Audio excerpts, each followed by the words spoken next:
أجمعين.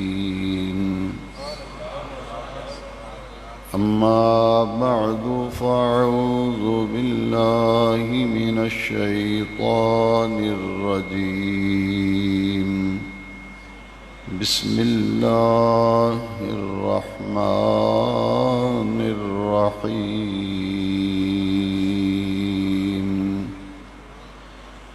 ووجدك عائلا فأغنى. وقال تبارك وتعالى في القرآن المجيد في مقام آخر: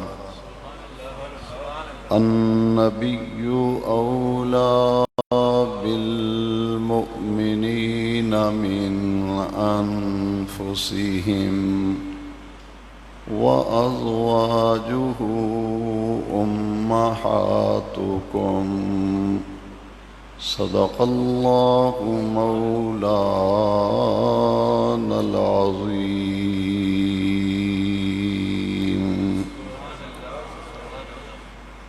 وبلغنا رسوله النبي الكريم الأمين.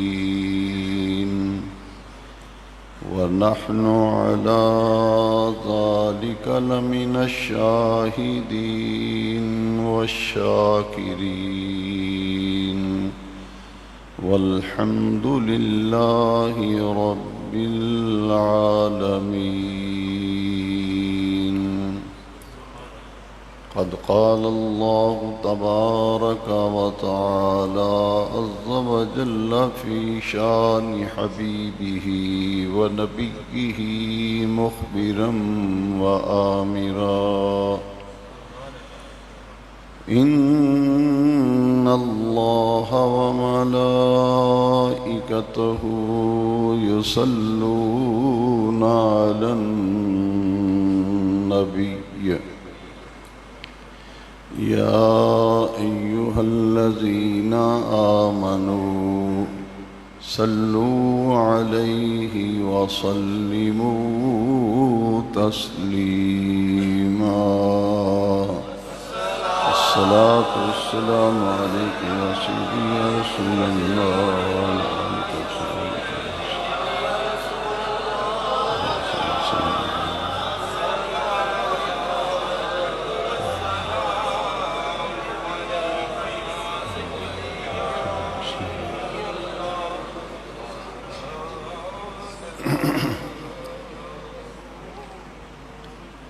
رمضان المبارک کی 10 تاریخ تاریخ اسلام کی، دین اسلام کی مایہ ناز شخصیت اور عظیم المرتبت ہستی، جنہوں نے دین اسلام کی سربلندی، غلبہ دین حق اور اسلام کی ترویج و اشاعت کے لیے لازوال بے مثال قربانیاں پیش کیں، اور غلبہ دین حق کے لیے جتنی بھی دولت، جتنا بھی مال، جتنا بھی سرمایہ تھا، وہ سارے کا سارا حضور نبی کریم صلی اللہ علیہ وسلم کے قدمین شریفین پر نچھاور کر دیا۔ محسنہ اسلام ملکۃ العرب حضرت سیدتنا خدیجۃ الکبریٰ رضی اللہ تعالی عنہا، آج آپ کے وصال کا دن ہے، اور ہمارے دین میں، ہماری شریعت مطہرہ میں حضرت خدیجہ الکبریٰ رضی اللہ تعالیٰ عنہ کا بڑا ہی عرفہ اور اعلیٰ مقام اور مرتبہ ہے۔ یہ وہ عظیم المرتبت خاتون ہیں جن کے ساتھ نبی کریم علیہ الصلاۃ والسلام نے پہلا نکاح فرمایا تھا۔ وہ خوش نصیب، وہ عالی مرتبت خواتین جنہیں نبی کریم علیہ الصلاۃ والسلام نے اپنی زوجیت میں، عقد زوجیت میں قبول فرمایا، جن مبارک اور مقدس خواتین سے حضور نے نکاح فرمایا، قرآن مجید میں اللہ تبارک و تعالی نے انہیں ام المومنین کا لقب عطا فرمایا۔ تمام ایمان والوں کی مائیں حضرت خدیجۃ الکبریٰ رضی اللہ تعالی عنہا امہات المومنین میں سے سب سے پہلی میرے آقا کریم علیہ الصلاۃ والسلام کی زوجہ ہے۔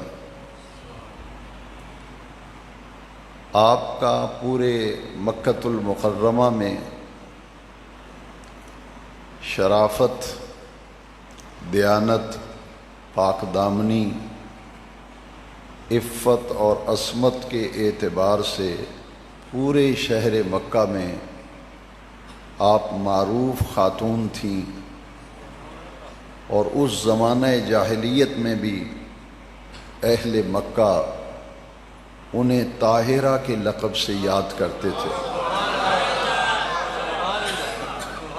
طاہرہ کا معنی ہے پاک دامن۔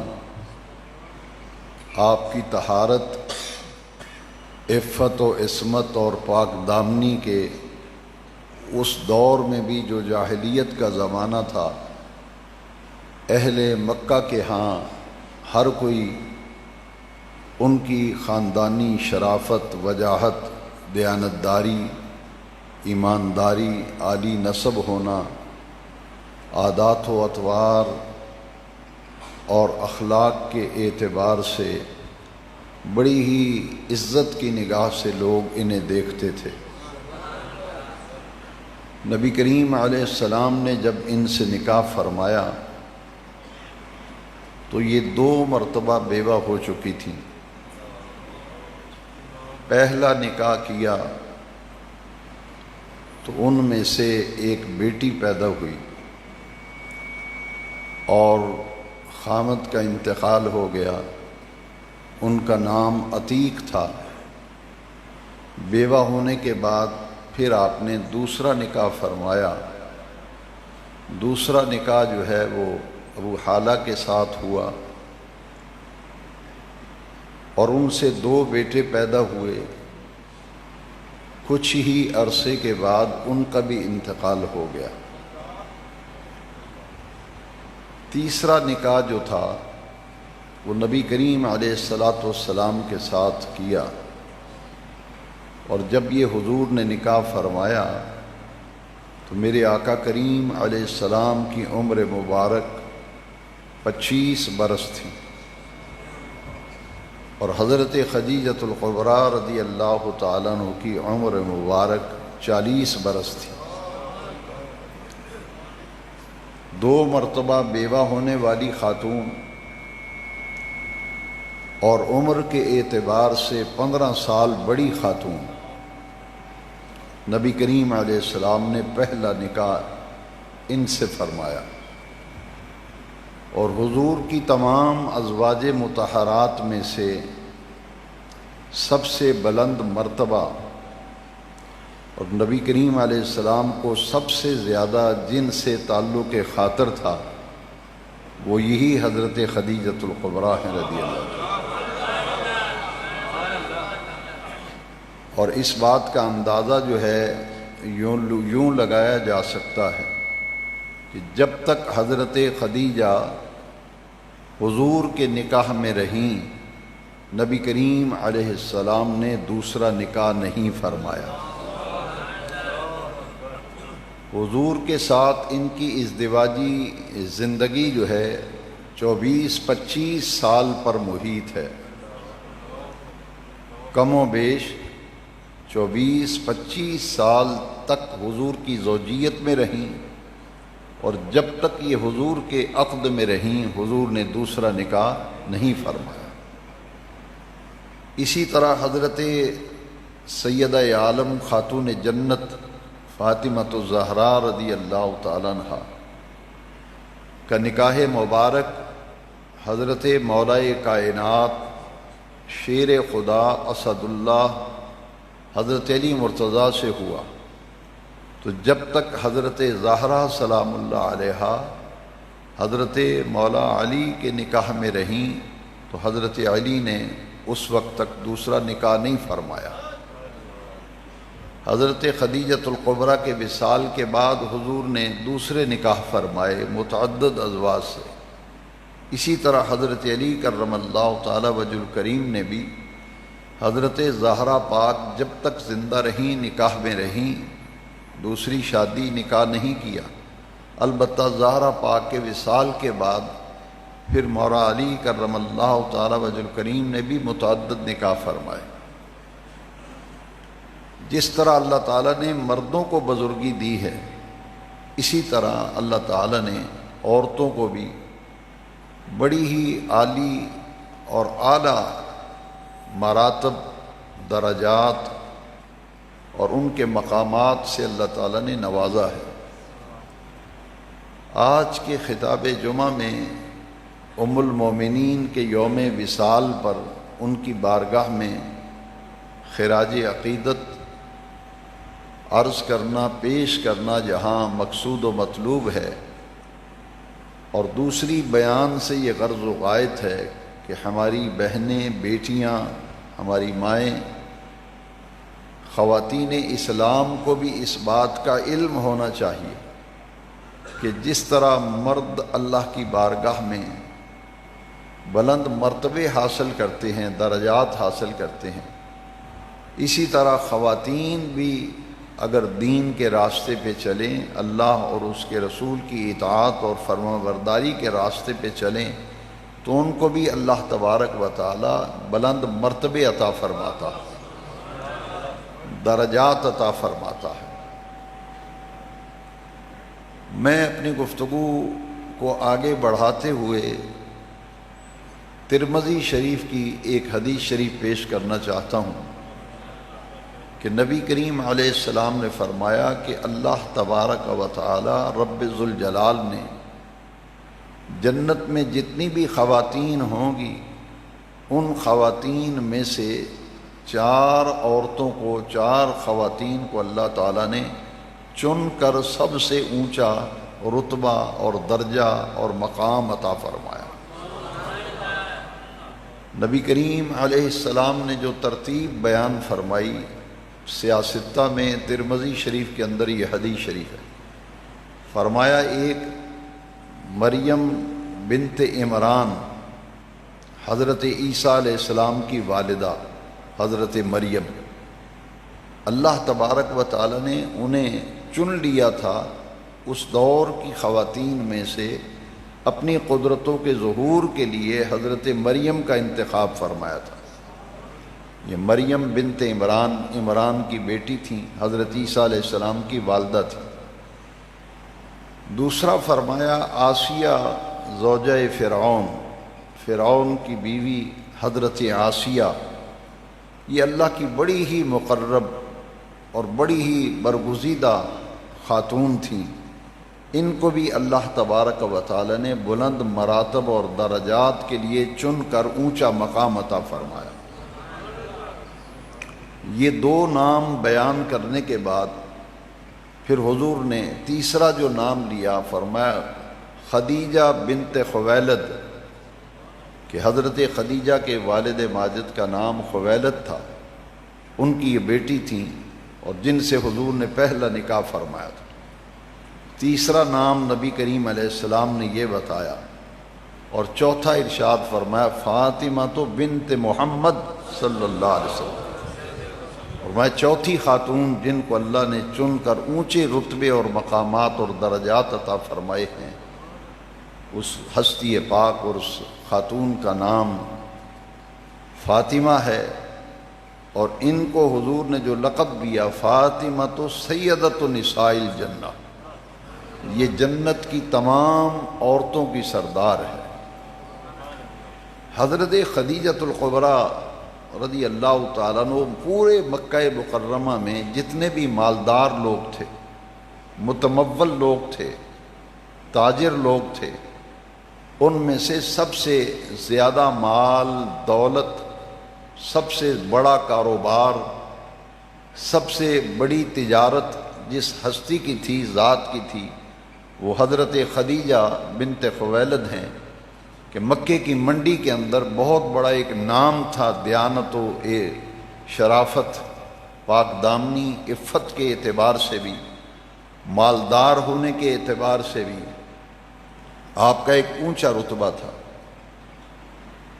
مکہ المکرمہ کی منڈیوں سے لوگ مال لے کر شام میں جاتے تھے تو پورے منڈی کے سارے تاجروں کے جتنے اونٹ شام مال لے کے جاتے تھے، ان کے برابر اکیلے حضرت خدیجہ کے اونٹ اتنے ہوتے تھے جتنے سارے تاجروں کے اونٹ تھے، اتنی مالدار خاتون تھی۔ اور یہ مال انہیں اپنے والد کی وراثت سے ملا تھا۔ حضرت خدیجہ کو والد کی وراثت سے مال ملا، اشرفیاں تھیں، مال اور دولت کی ریل پیل تھی، مال تجارت تھی، اور ان کا مال لے کر لوگ شام منڈیوں میں جاتے تھے، خود نہیں تشریف لے جاتی تھی۔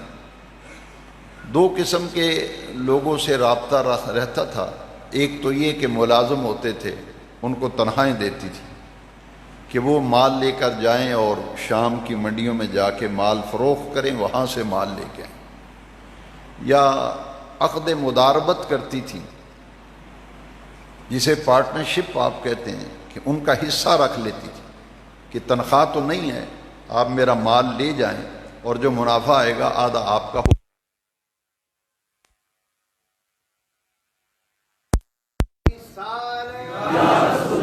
عظمت و شان مصطفیٰ زندہ باد، عظمت و شان مصطفیٰ زندہ باد۔ مال لے کے گئی حضرت خدیجۃ الکبریٰ رضی اللہ تعالیٰ عنہ، نبی کریم علیہ السلام سے رابطہ کیا، اور اپنا غلام جو میسرہ تھا، حضرت خدیجہ کا غلام تھا، اور جیسے سمجھ لیں کہ منڈیوں میں منشی رکھے ہوتے ہیں، سارے کاروبار کو سنبھالنا اور دیکھ بھال کرنی میسرہ کے سپرد تھی۔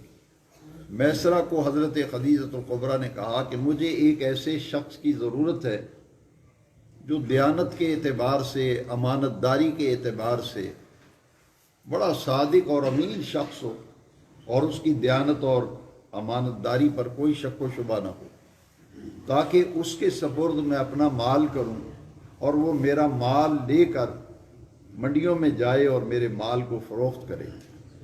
تو نبی کریم علیہ السلام کا نام لیا میسرہ نے کہ مکہ مکرمہ میں ایک ایسی شخصیت ہے، ایک ایسی ذات ہے، ایک ایسی ہستی ہے جن کے بارے میں پورا مکہ یہ کہتا ہے کہ ان سے بڑھ کر نہ کوئی دیانتدار ہے، نہ امانت دار ہے،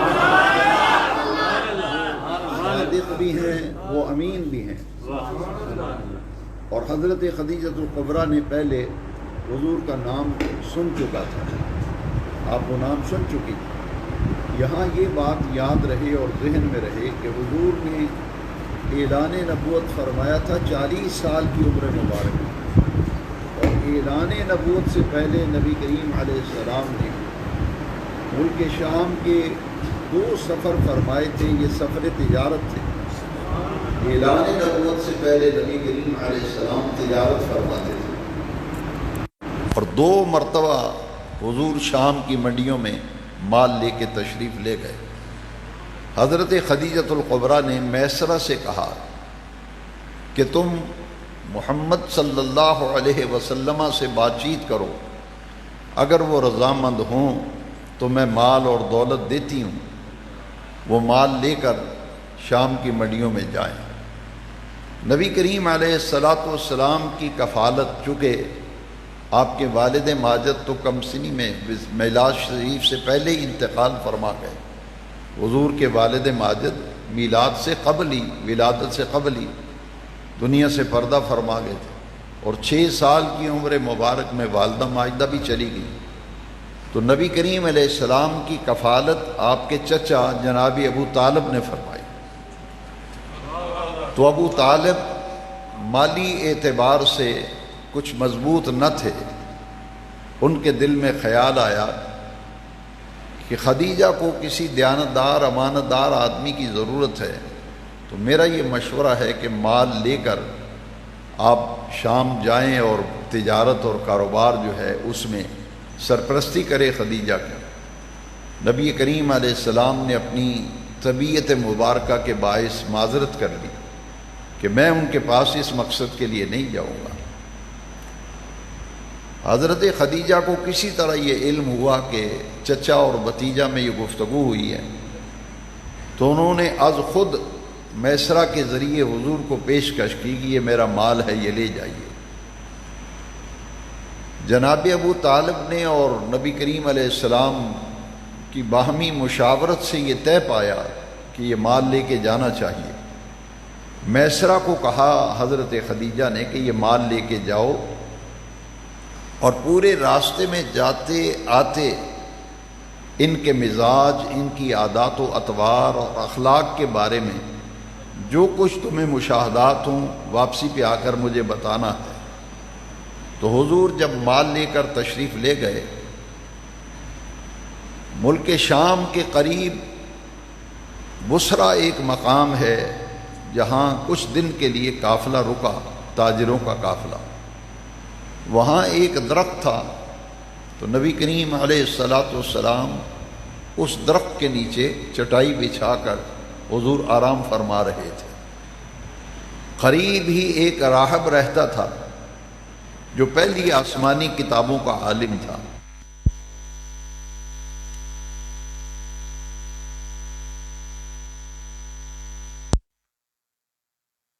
میسرہ کو پہلے جانتا تھا، کیونکہ میسرہ متعدد دفعہ مال لے کر حضرت خدیجہ کا جاتا رہا شام. اس نے پوچھا کہ یہ تمہارے ساتھ اس دفعہ جو نئی شخصیت آئی ہے یہ کون ہے جو یہاں آرام فرما رہا؟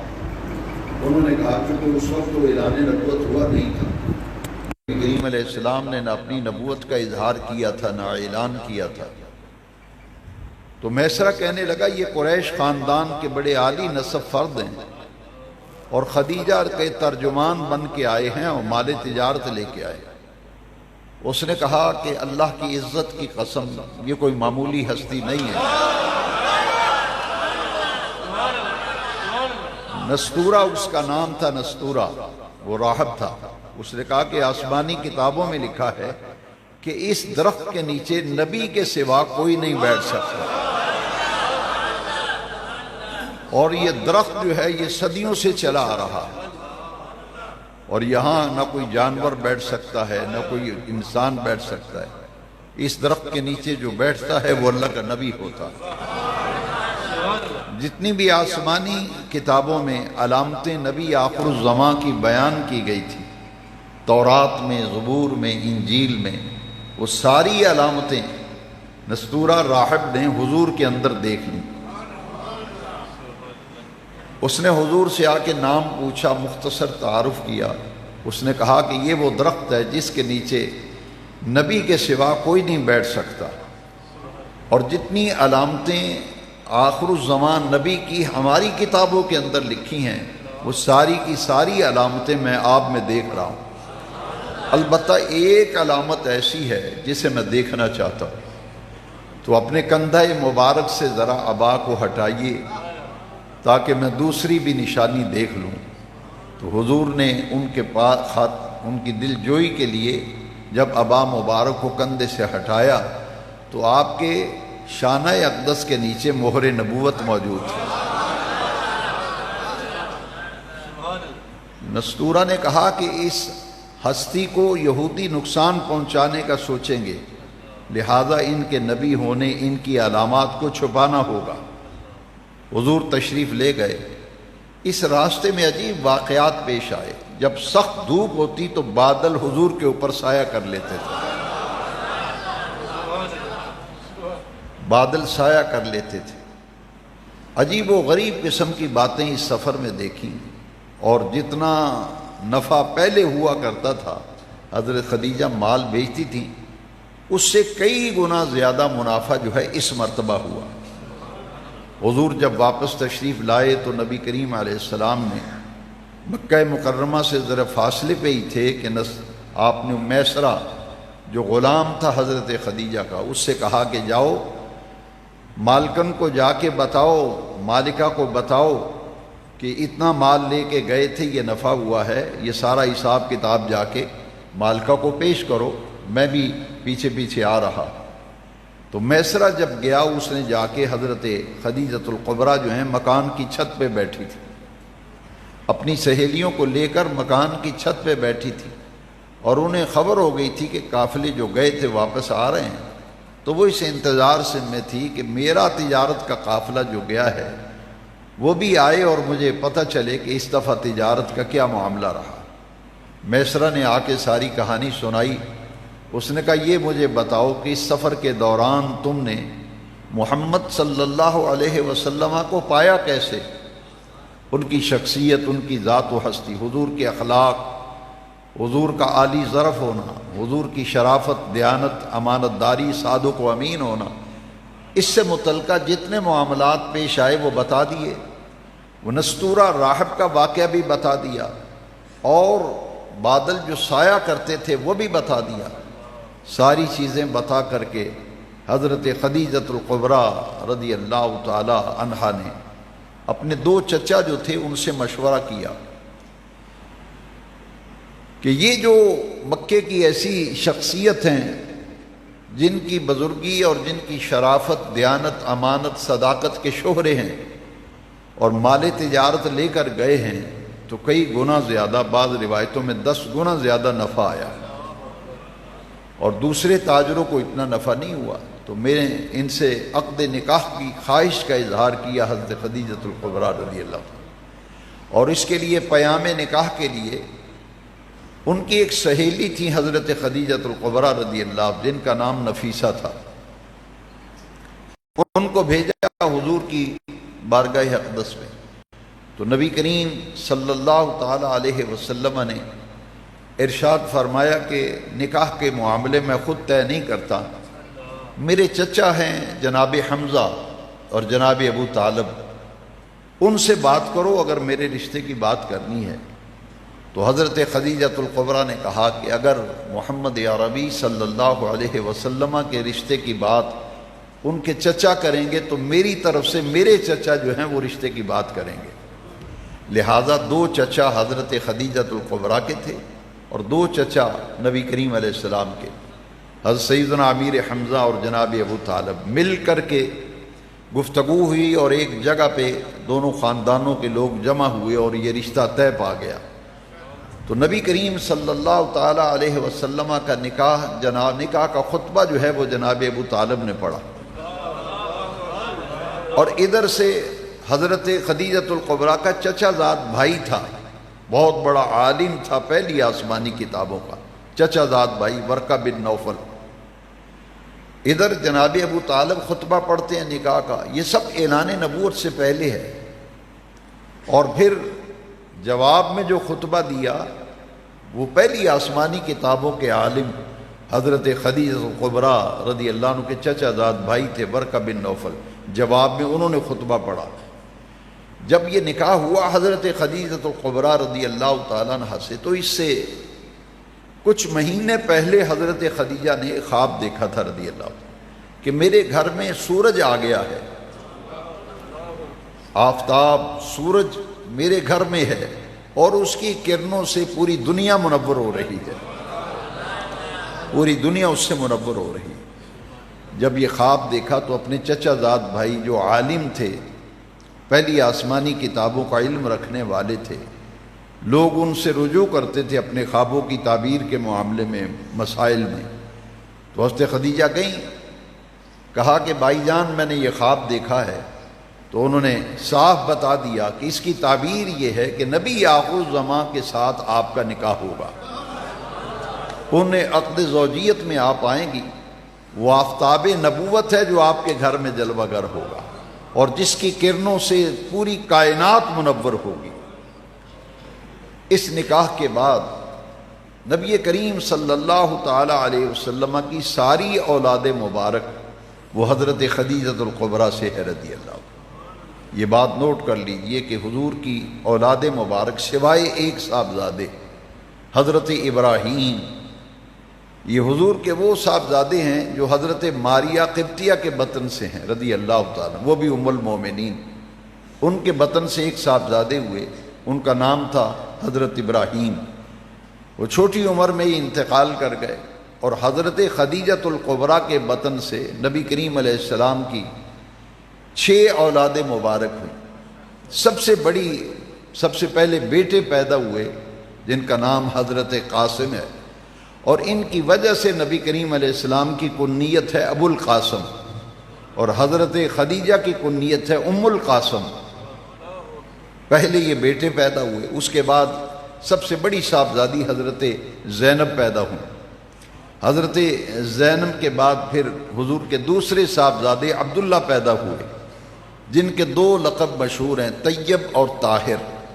یہ حضور کے ایک ہی صاحبزادے کے یہ 3 نام ہیں، عبداللہ تو نام ہے، طیب و طاہر لقب ہیں۔ یہ دوسرے حضور کے صاحبزادے تھے جو حضرت خدیجہ الکبریٰ کے بطن سے ہوئے۔ پھر حضرت رقیہ رضی اللہ تعالیٰ عنہ، جن کا نکاح حضرت عثمان سے ہوا تھا۔ ان کے بعد پھر حضرت ام کلثوم پیدا ہوئیں۔ حضرت رقیہ کے انتقال کے بعد حضرت ام کلثوم کا نکاح بھی حضور نے حضرت عثمان غنی سے کیا تھا رضی اللہ تعالیٰ۔ اور سب سے آخر میں حضور کی صاحبزادی خاتون جنت سیدۃ نساء الجنہ حضرت زہرا پاک کی ولادت حضرت خدیجہ الکبریٰ کے بطن اطہر سے ہوئی۔ اب یہاں محدثین نے جو بحث کی ہے، جمعے میں اتنا وقت نہیں ہوتا، پر اتنا سمجھ لیجئے کہ جو ہستی پاک جو جنت کی تمام عورتوں کی سردار ہے، ان کی ولادت کے لیے اللہ تعالیٰ نے حضور کی زوجہ کے طور پر جس ہستی کا انتخاب کیا خدیجہ الکبریٰ، ان کا کتنا اونچا مقام ہوگا، ان کا کتنا اونچا مقام ہوگا جن کو حضرت زہرا پاک کی والدہ کے طور پر انتخاب کیا گیا۔ اور حضرت خدیجہ الکبریٰ رضی اللہ تعالیٰ عنہ نے کیا کیا؟ حضور ایک دن نکلے، یہ سب باتیں اعلان نبوت سے پہلے ہیں۔ 25 سال کی تو حضور کی عمر مبارک ہے جب حضرت خدیجہ سے نکاح ہوتا ہے، 40 سال کی عمر مبارک میں حضور نبوت کا ادار و اعلان فرماتے ہیں۔ تو نکاح کے بعد ایک دن حضور مکہ شریف میں باہر نکلے تو ایک وادی کے اندر دیکھا کہ وہاں ایک قافلہ ٹھہرا ہوا ہے جن کے جسم بالکل ننگے ہیں، ان پر لباس ہی نہیں جسم ڈھانپنے کے لیے۔ فاقہ کشی کا یہ عالم ہے کہ کھانے پینے کے لیے کچھ نہیں۔ تو حضور کی طبیعت پر یہ جو خدمت انسانیت اور خدمت خلق کے تقاضے ہیں، انسانی ہمدردی جو ہے، اس کے پیش نظر حضور کی طبیعت مبارکہ پر بڑا اثر ہوا اور حضور پریشان اور غمگین گھر میں تشریف لائے۔ تو حضرت خدیجہ وہ ہیں کہ حضور فرمایا کرتے تھے کہ یہ وہ خاتون ہیں جس نے اسلام کو اپنے پاؤں پر کھڑا ہونے میں بڑا کردار ادا کیا۔ اسلام کو اپنے پاؤں پر کھڑا کرنے کے لیے حضرت خدیجہ الکبریٰ کا بڑا حصہ ہے۔ مالی اعتبار سے یہ عالم تھا کہ جب حضور نے آ کر کے فرمایا کہ چادر اوڑی، حضور پریشانی میں لیٹ گئے۔ حضرت خدیجہ کا یہ حال تھا کہ حضور کا استقبال کرتی تھی۔ حضور فرماتے ہیں کہ جب میں تھکا ہوا کفار کی اعلان نبوت کے بعد تکلیفیں اور ایذا اور پریشانیاں اور دکھ دہ باتیں جب میں سنتا تھا تو طبیعت پہ اثر ہوتا تھا، تو حضور گھر تشریف لاتے تو حضرت خدیجہ اس پرتپاک طریقے سے استقبال فرماتی، ہمدردی کرتی، حضور فرماتے وہ ساری تکلیفیں مجھے بھول جاتی تھی۔ اس سے معلوم یہ ہوا کہ خاتون خانہ کو ایسا ہونا چاہیے کہ خاوند کے گھر آتے ہی ایسی تسکین کا سامان کرے کہ اس کی تھکاوٹ، اس کی پریشانی اور دکھ گھر آتے ہی دور ہو جائیں۔ جبکہ ہمارے ہاں اس کا معاملہ برعکس ہے کہ مرد گھر میں آتے ہوئے بیوی سے ڈرتا ہے کہ گھر جاؤں گا کوئی نیا عذاب نہ کھڑا ہو جائے. اس لیے حضرت خدیجہ الکبریٰ ام المومنین ہیں جن کو مثالی خاتون قرار دیا گیا کہ شوہر اور بیوی کا جو رشتہ اور تعلق ہے اس کو نبھانے میں کتنا اعلیٰ کردار ادا کیا. حضور چادر اوڑھے ہوئے لیٹے ہوئے تھے تو حضور سے پوچھا خیر تو ہے؟ آج بڑے پریشان ہیں. حضور نے فرمایا عائشہ اے خدیجہ میں نکل گیا تھا مکہ سے باہر تو وادی میں نے ایک قافلہ دیکھا ہے جن کے پاس کپڑے نہیں، کھانے کو سامان نہیں، تو میرا دل دکھا ہے کہ ان کی ہیلپ کرنی چاہیے، مدد کرنی چاہیے، ان کو پہننے کے لیے لباس دینا چاہیے، کھانے کے لیے کوئی سامان دینا چاہیے.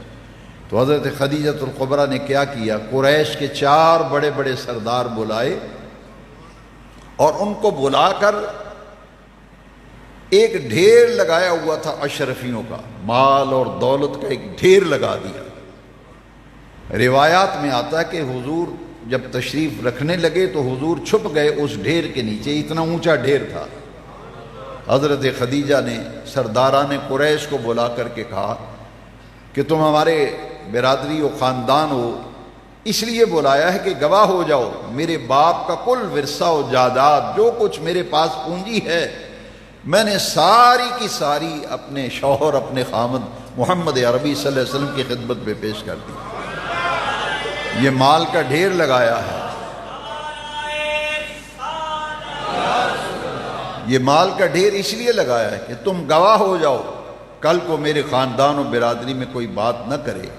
یہ میں نے از خود اپنی مرضی سے سارے کے سارے مال کا مختار حضور کا نام نامی اس میں گرامی لیا کہ ان کو بنا دیا ہے جیسے چاہیں جہاں چاہیں اپنی مرضی سے خرچ کریں.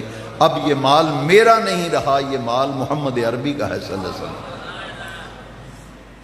تو سارے کا سارا مال قربان کر دیا. حضور نے فرمایا کہ اسلام کو اپنے پاؤں پر کھڑا ہونے میں جو کردار اور دین کی دعوت و تبلیغ میں میرا جو ساتھ خواتین میں سے حضرت خدیجہ نے دیا ہے وہ کسی اور نے نہیں دیا. اور اتنا عرفہ اور اعلیٰ مقام تھا کہ ام المومنین کا ٹائٹل قرآن نے دیا حضرت خدیجہ کو اور ان خواتین کو جن کو حضور نے اپنی عقد زوجیت میں قبول فرمایا. یہ تھا آپ کا معاملہ. آپ کے فضائل اور مناقب تو بہت زیادہ ہیں، کسی جمعے یا کسی ایک نشست میں تو بیان کرنا ممکن نہیں. اب یہ تھا ان کا تعارف حضرت خدیجہ الکبریٰ کا. یہ مختصر سا تعارف تھا جو میں نے خاندانی پس منظر معاشرے کے اندر جو اونچا مقام تھا کہ طاہرہ کے لقب سے جانے اور پہچانے جاتے تھے، اور پھر حضور کا ان سے نکاح فرمان. آج بیوہ عورت سے نکاح کرتے ہوئے لوگ کتراتے ہیں، اور جس کی 2 مرتبہ شادی ہو چکی ہو، تیسرا نکاح حضور نے پہلا نکاح یہ فرمایا. یہ تعلیم امت کے لیے تھا کہ بیوہ عورت کو حقیر مت جانو. دیکھو بیوہ عورت ہو کر کے کس طرح سے حضور کا ساتھ دیا، اور جب تک یہ نکاح میں رہی حضور نے دوسرا نکاح نہیں فرمایا. اور یہاں یہ بات بھی نوٹ کر لیجئے کہ عمر کا کتنا فرق ہے. حضور کی عمر مبارک 25 برس اور خدیجہ الکبریٰ کی عمر مبارک 40 برس، 15 سال کا فرق ہے. حضور نکاح فرما رہے ہیں، اور اسے نظر انداز نہ کیجئے کہ دوسری بھی ازواج تھی، مگر حضور کی ساری اولاد جو ہے وہ حضرت خدیجہ الکبریٰ کے بطن سے ہوئی تھی. صرف ایک صاحبزادے حضرت ابراہیم جو ماریہ قبطیہ کے بطن سے تھے. صاحبزادے تو چھوٹی عمر میں انتقال کر گئے. اب میں آتا ہوں حدیث شریف کی طرف کہ آخر کوئی وجہ تھی کہ رب ذوالجلال نے اپنے حبیب کے لیے پہلا نکاح پسند فرمایا تو خدیجہ سے پسند فرمایا. بڑے بڑے سرداران قریش نکاح کے لیے پیام بھیجتے تھے. نکاح کا پیام بھیجنا یعنی رشتہ، کہتے ہیں رشتہ کوئی نہیں آ رہا. بہت رشتے آتے تھے حضرت خدیجہ کے لیے. مالدار خاتون تھی، بڑے رشتے آئے، لیکن خدیجہ الکبریٰ نے جو جواب دیا وہ بھی میں اب سنائی دوں. آپ نے فرمایا اللہ تبارک و تعالی نے میرا نکاح جس شخصیت کے ساتھ رکھا ہے مجھے انتظار ہے کہ جب اس کا رشتہ آئے گا تو میں اس سے بے پس و پیش نکاح کر لوں. اس کی تائید اس حدیث سے ہوتی ہے، اور یہ متفق علیہ حدیث ہے. جو امام بخاری نے اور امام مسلم نے نقل کی. امام بخاری بھی امام مسلم بھی اس حدیث کو لائے کہ حضرت خدیجۃ الکبریٰ رضی اللہ تعالیٰ عنہ حضور کی کھانا تیار کر کے لا رہی تھی. ایک برتن میں کھانا سرکار کے لیے لے کے آ رہی ہے. تو جبریل امین فوراً سرکار کی خدمت میں حاضر ہو گئے اور آ کے عرض کیا کہ یا رسول اللہ صلی اللہ علیہ وسلم، حضرت خدیجہ آ رہی ہیں اور ایک برتن لے کے آ رہی ہیں، اس میں سالن ہے، آپ کا کھانا ہے. تو حضور وہ آ رہی ہیں، ان کے آنے سے پہلے اللہ نے مجھے بھیجا ہے آپ کی خدمت میں کہ جیسے خدیجہ سالن لے کے آئیں، کھانا لے کے آئیں، تو اللہ تعالیٰ کا انہیں سلام کہنا.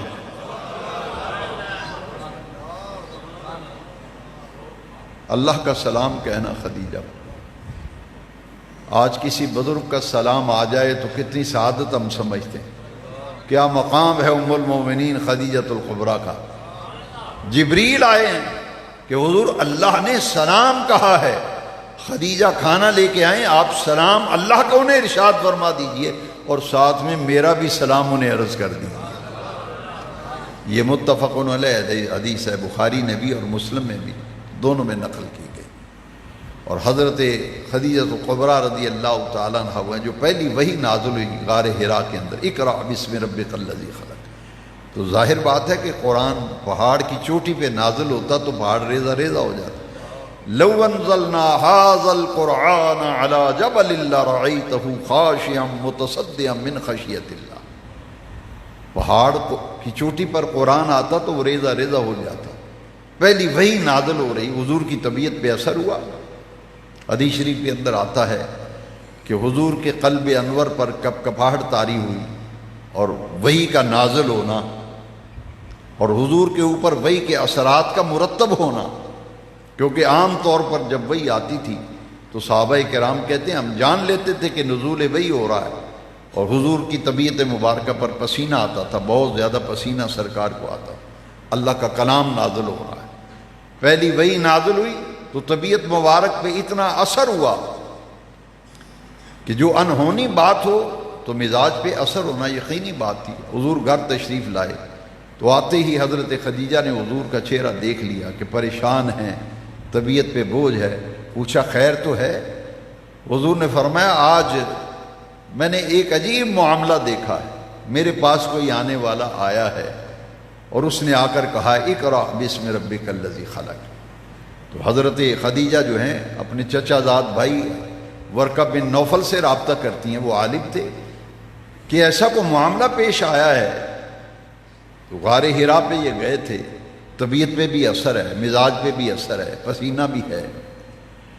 ورقہ بن نوفل آئے، انہوں نے کہا ساری بات سنی. جب انہوں نے کہا یہ تو آنے والا جبریل ہے، یہ موسیٰ علیہ السلام کے پاس بھی تورات لے کے آتا تھا، تو یہ اللہ کے نبی ہیں، ان میں ساری علامات نبوت والی ہیں اور نزول وحی کا جو ہے وہ آغاز ہو چکا ہے.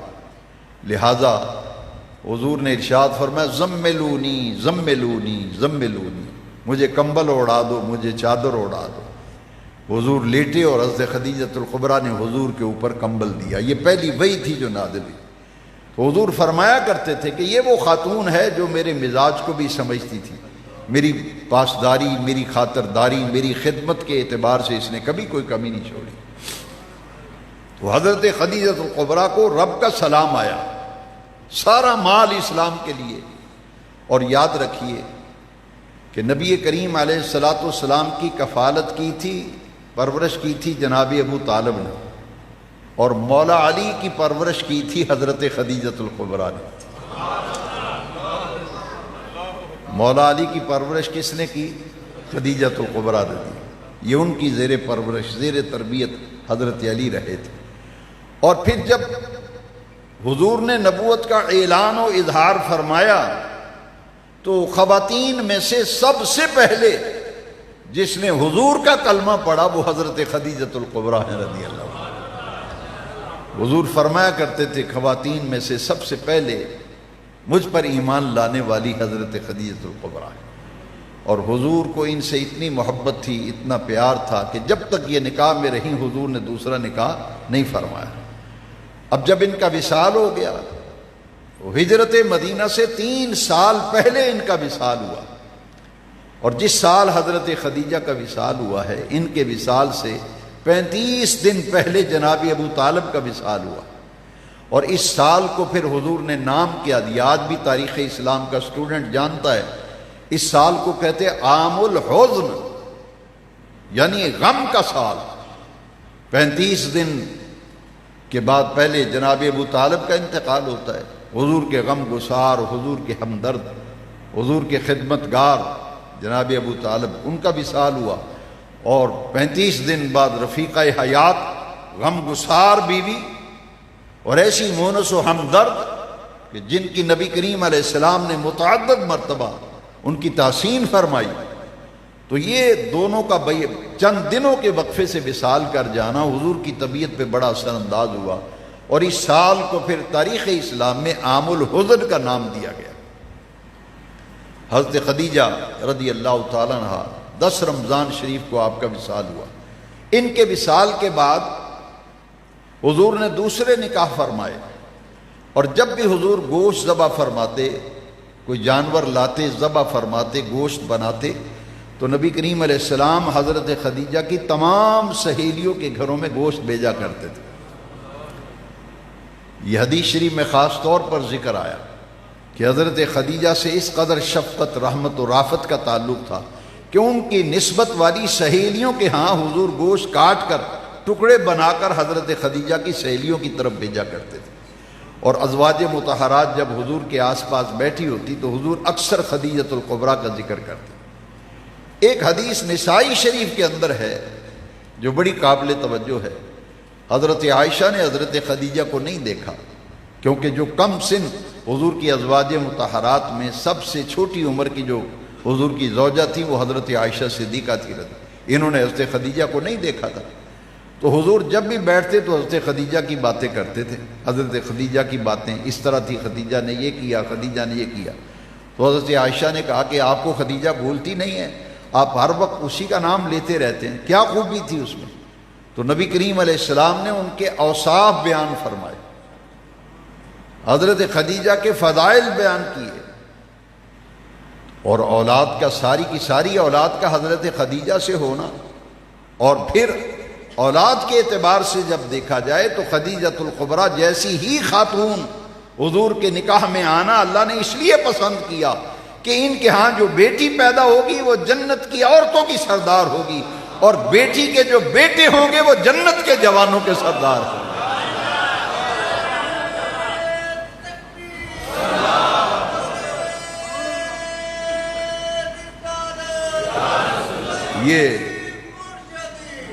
یہ حسنین کریمین کی یہ نانی جان ہے حضرت خدیجہ الکبریٰ، اور مکہ مکرمہ کا قبرستان جنت المعلا حجون، محلہ حجون جو ہے اس کی قریبی دیوار کے ساتھ حضرت ام المومنین خدیجہ الکبریٰ رضی اللہ تعالیٰ عنہ کی قبر انور ہے۔ ہجرت مدینہ سے 3 سال پہلے ان کا وصال ہوا، اور یہاں یہ بات نوٹ کیجئے، پھر میں دوبارہ یہ عرض کرتا ہوں، مقرر عرض کرتا ہوں، 25 سال کی عمر حضور کی، 40 سال حضرت خدیجہ کے نکاح میں رہی، اور 24 یا 25 سال ازدواجی زندگی محیط ہے 24-25 سال پر نبی کریم علیہ السلام، اس دوران آپ نے دوسرا نکاح نہیں فرمایا، تو گویا کہ نبی کریم علیہ السلام کی عمر مبارک 49 برس یا 50 برس کے قریب تھی جب حضرت خدیجۃ الکبریٰ کا وصال ہوا تھا۔